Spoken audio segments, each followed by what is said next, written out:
The moment Sterling walked in, 15 minutes late and chewing a mint like he was bored of existing, I knew exactly how this review was going to go.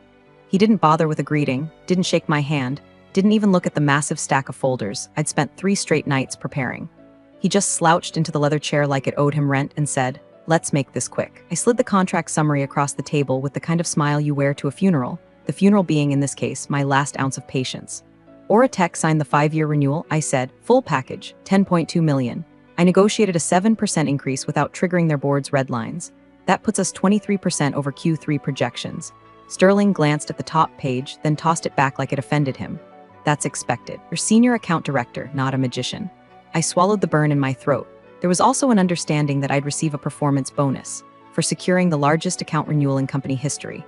That was stated in writing last year. The results, he said, dragging out the words like they were beneath him, belonged to the company. Not you. There it was. Not a no. Not a maybe next quarter. Just a clean slice through my worth. Like I was one of his disposable coffee cups. No acknowledgement of 18 months of 3 a.m. strategy calls with Oratech.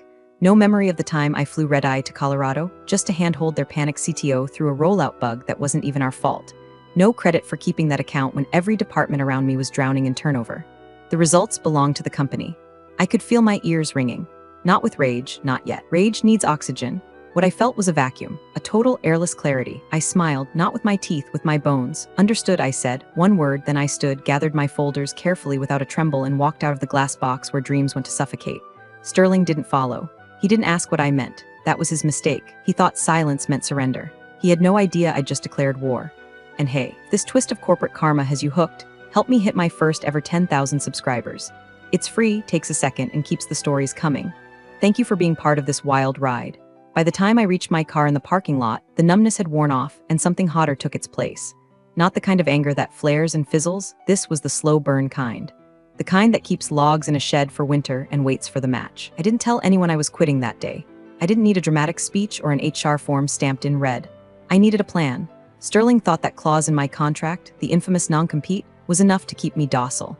It was airtight, sure, said I couldn't work with any active client or competitor for 24 months, said any violation would trigger arbitration. He probably printed that paragraph on a throw pillow. What Sterling didn't understand is that loyalty has a half-life, and mine had just expired. That night, I opened a new Word doc. Title, Exit Strategy, no logos, no letterhead, just bullet points, black coffee, and revenge marinating in silence. Next morning, I submitted my resignation via email. No fanfare, no bridge left unburned, just a single sentence, effective immediately. He didn't reply, not until 2:47 p.m., when his assistant finally emailed back with a smug little attachment reminding me of the non-compete. And a thinly veiled line, "We trust you will honor your contractual obligations." That was corporate speak for "we own you now." I stared at the screen for a long time. Then I deleted the email, closed my laptop, and whispered, "Not for long." Sterling didn't even bother calling me into his office this time, just fired off a 5-word reply to my resignation, acknowledged, per Clause 17b attached. Clause 17b, the albatross, the goddamn leash. I clicked the PDF like it might bite. Same bastardly thing I remembered. Employee shall not engage in any business that competes with company interests, nor directly or indirectly solicit, service, or accept business from any company clients for a period of 24 months from date of termination. Even bolded it, as if that made it holier. What they didn't bold was the subclause buried 3 pages down, but that wasn't for now.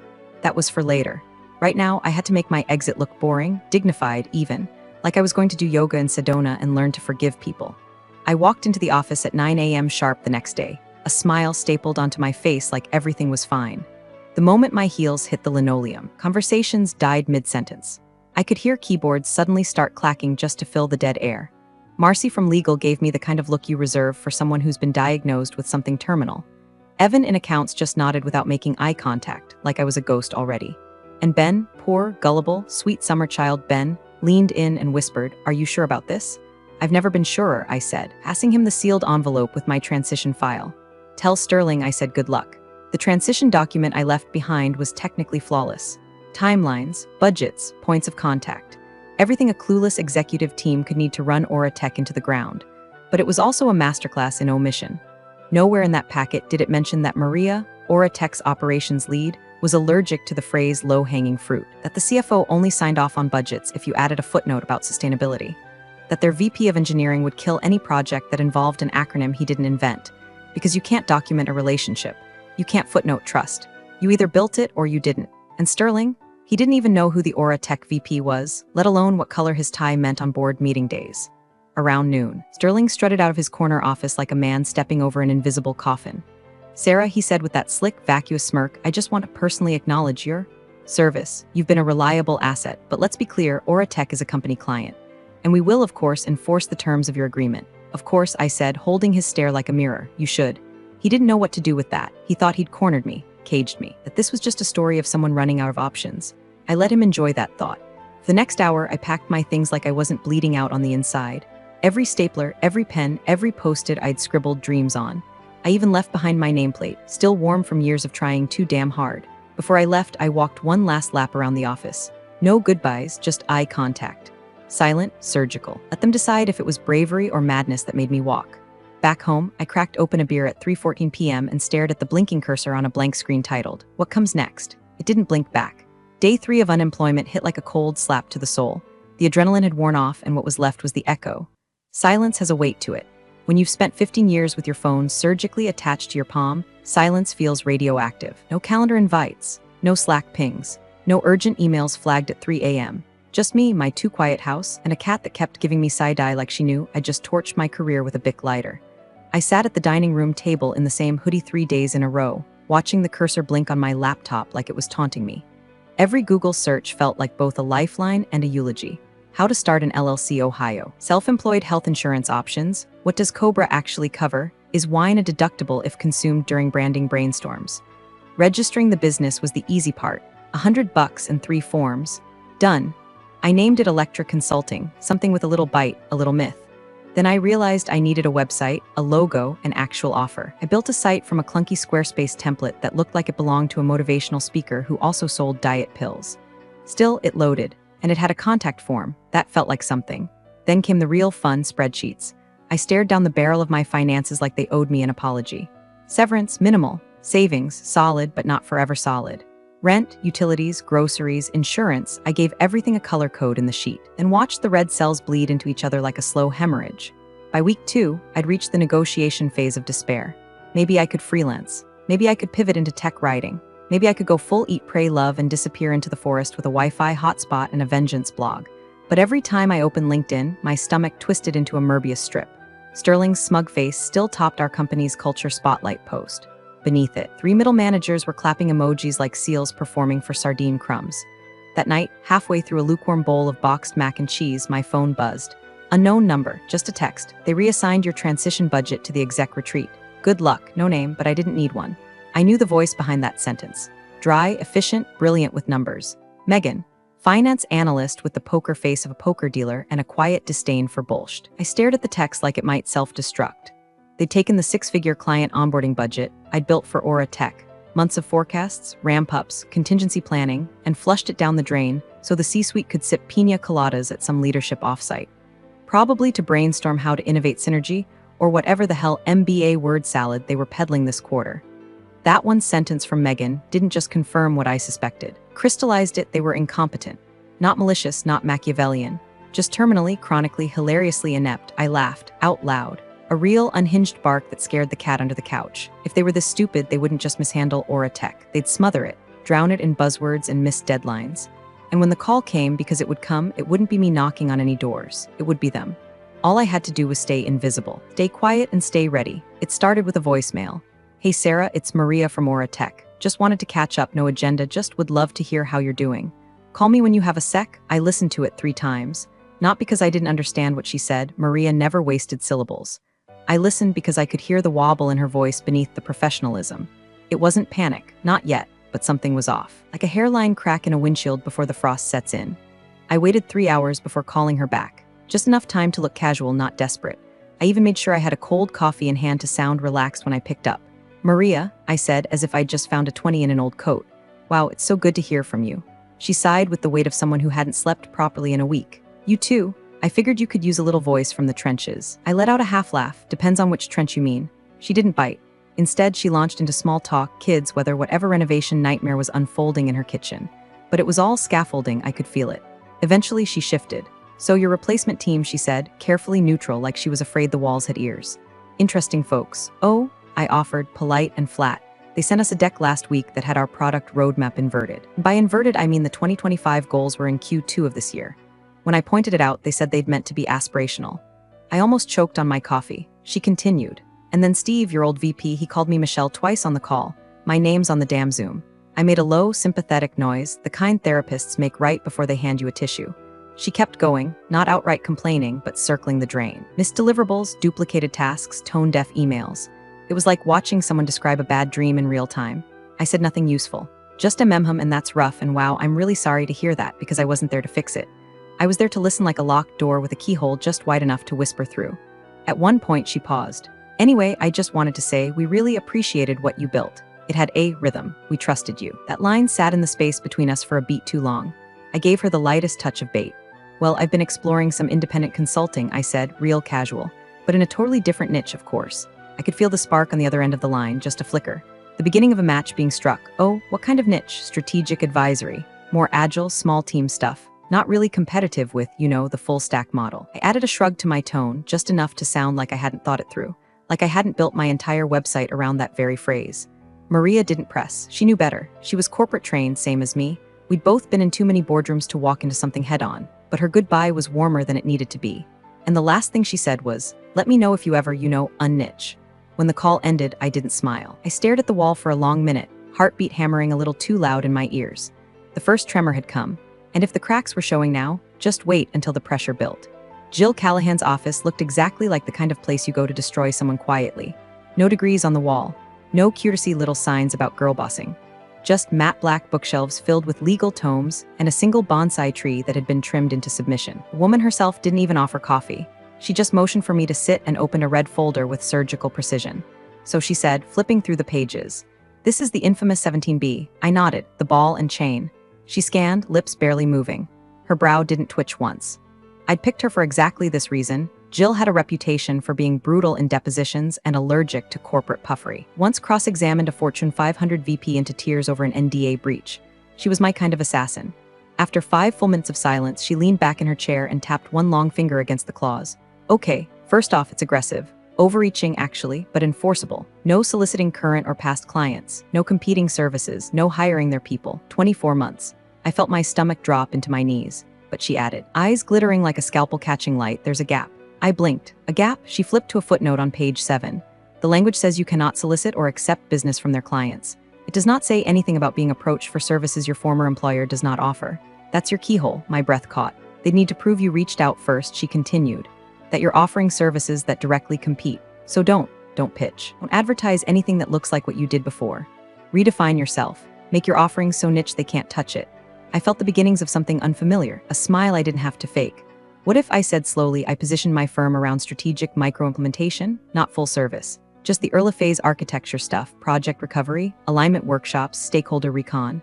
Jill grinned like a shark. That's not what your old firm sells. You're golden, as long as they call you first, and they will, judging by how badly they're screwing the pooch, you're in the clear. But document everything. Every email, every timestamp. This only works if we can build a clean chain of evidence. I left her office with a folder, a retainer fee I didn't want to think about, and the first real hit of oxygen I'd had in weeks.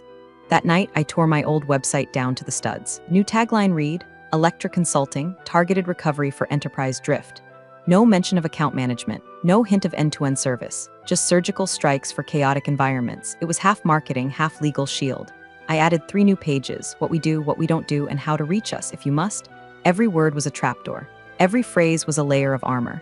I wasn't just building a business anymore. I was building a legal fortress disguised as a lighthouse, because the storm was coming, and I wanted them to see exactly where I was, just close enough to be terrifying and just far enough to be untouchable. The second time Maria called, she didn't lead with pleasantries. No small talk, no kitchen renovation updates. Just 5 clipped words, is now a bad time? I sat up straighter, laptop open to my expense sheet, still wearing pajama bottoms under a half-decent blouse I'd put on for a phantom Zoom call that never came. No, I said, voice tight. What's going on? She sighed, deep and hollow, like a balloon finally giving up the ghost. They broke it, she said. Broke what? The data stream integration for our North Star launch. It's dead, gone. They overwrote the test environment with a sandbox version from another client, then tried to roll it back without a checkpoint, corrupted the entire pipeline, and they didn't notice for 48 hours. My blood ran cold. North Star wasn't just a launch, it was the launch. a multi-market Q3 flagship initiative that had been in gestation longer than a baby elephant. If Aura Tech missed the milestone, their quarterly earnings would implode. Publicly, loudly, I stayed silent. Let her keep talking. They sent us a half-apology memo and an updated timeline that pushes us into late September. The legal team is reviewing the service agreement for breach. If we find cause, and we will, we're done with them. There it was, the phrase that cracked the earth in two. If you can provide these services, Maria said slowly, every word deliberate, we would like to open a discussion. My heart punched the inside of my ribs like it was trying to break free. I forced myself to breathe. This was the moment everything turned. And it had to be handled like a bomb disposal, steady hands. No sudden moves. Maria, I said, measuring each syllable, Electra's scope is extremely narrow. We don't offer managed services. We don't replace full-cycle vendors. I'm not asking for replacement, she snapped. I'm asking for a solution. We need the planning, the stakeholder alignment, the system rebuild. We'll handle ops. We just need the damn thing pointed the right direction before the board meeting next Friday. I said nothing. I'm not playing games, Sarah. We have budget, we have authority, and we have a disaster. I've cleared this conversation internally. I could hear the desperation behind her professionalism. Maria wasn't just tossing me a lifeline, she was clawing for one. I'll draft a proposal, I said finally. Strictly under Electra's scope, strategic guidance, diagnostic sprint, that's it. Yes, she said, fast, too fast, that's perfect. Send it to me tonight. I'll have procurement pre-authorize it. We hung up. I stared at the phone for a full minute, then two, and then I ran to the kitchen and threw up. It wasn't fear, not exactly, it was the weight of certainty. The point of no return kind. The moment when you stop hoping you'll get the chance and realize the spotlight's already on. By midnight, I had the proposal finished and formatted. 3 pages, 1 sprint, 6 deliverables, no fluff, no overreach. Just the precise scalpel cuts needed to resuscitate a dying product. I titled the file, Electra North Star Recovery Phase 1, PDF at 12:02 a.m. I hit send. No fireworks, no champagne, just the silent hum of my laptop fan and the sharp, undeniable thump of my pulse. The invitation had come, and I had answered. The call came in at 7:19 a.m., just as I was pouring milk into my cereal. I didn't recognize the number, but I recognized the panic before she even said her name. Sarah, it's Kim. Hang up. Kim Nguyen, former project manager, the only person at that place who ever understood the term critical path wasn't about hiking. They're losing their minds, she hissed. Sterling just called an all hands, like emergency level all hands. Aura Tech served notice this morning. 30 days, terminating the master service agreement. I froze. Milk overflowed the bowl, soaking into the placemat like it was trying to vanish. 30 days? I asked, voice hollow. They cited 4 documented breaches. 4. And get this, they sent the letter to legal and CC'd half their procurement chain. It's everywhere now. Sterling's frothing at the mouth. He said your name 6 times in 5 minutes. I didn't respond. My mind was sprinting, not running, sprinting through the timeline. The clause was airtight. I hadn't solicited. They came to me. I documented everything.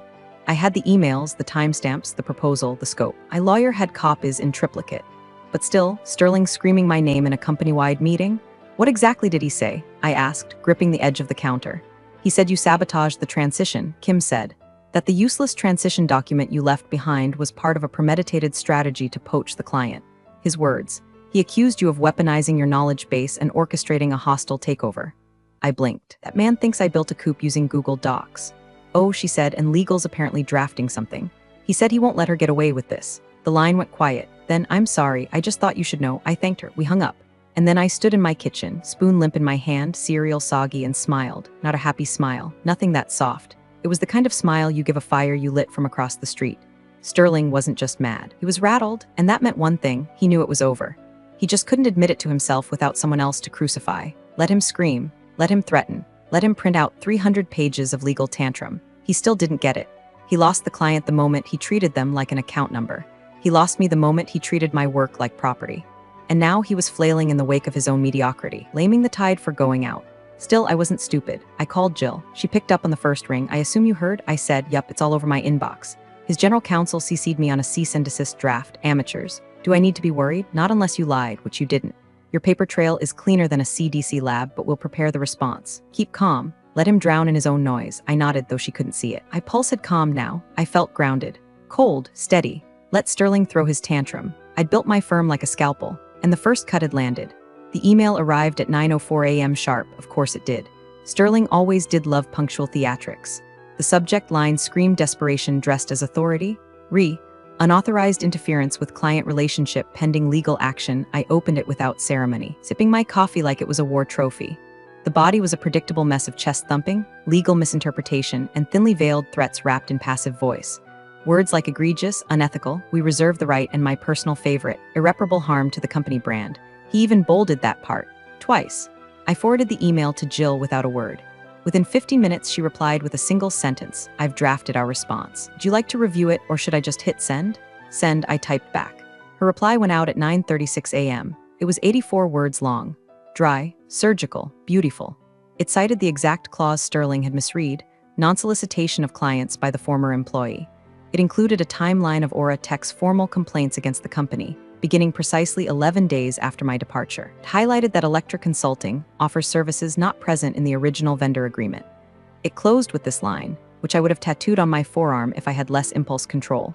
Should you pursue this further, we are prepared to submit documentation to arbitration and seek recovery of legal fees per clause 22D. Click, send, silence. That was the sound of Sterling finally realizing he'd walked into a minefield wearing tap shoes. I leaned back in my chair, the cheap faux leather creaking under the weight of it all. Months of rage, fear, risk, and finally, closure. It didn't roar, it didn't explode. It settled like ash after a fire. At 10:12 a.m., a DocuSign notification landed in my inbox. Aura Tech Inc. Master Service Agreement signature required. I clicked. Reviewed, signed, $10 million. The number didn't even feel real. Not because of the money, because of what it represented. Validation. Not a raise, not a plaque, not a pat on the head from a C-suite narcissist. Real, undeniable proof that the work, the relationships, the ideas, the value had always been mine. I wasn't just some cog that could be replaced. I was the engine, and now they could all choke on the smoke. The final invoice went out that afternoon. Jill made sure it was phrased impeccably. Aura Tech wired the first tranche within 48 hours. Sterling never replied. Not to the legal rebuttal, not to the news of the contract loss.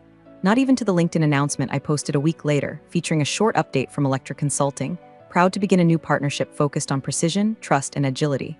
More soon. It got 917 likes and 2 job offers. That night, I sat on the back porch with a glass of red wine, no music, no distractions, just me. The late summer breeze and the quiet hum of peace finally earned. I opened the contract one more time, not to check figures, but to look at the signature line. There it was. Maria's name, Aura Tech's seal. My own initials in the corner like a signature on a painting no one thought I could finish. And then I smiled. A sharp, private, teeth-bared smile. They took me for a cog. I became the hammer. Appreciate you sticking around, you legends of the break room. Subscribe for more chaos. Let's make your old managers spill their coffee in fear.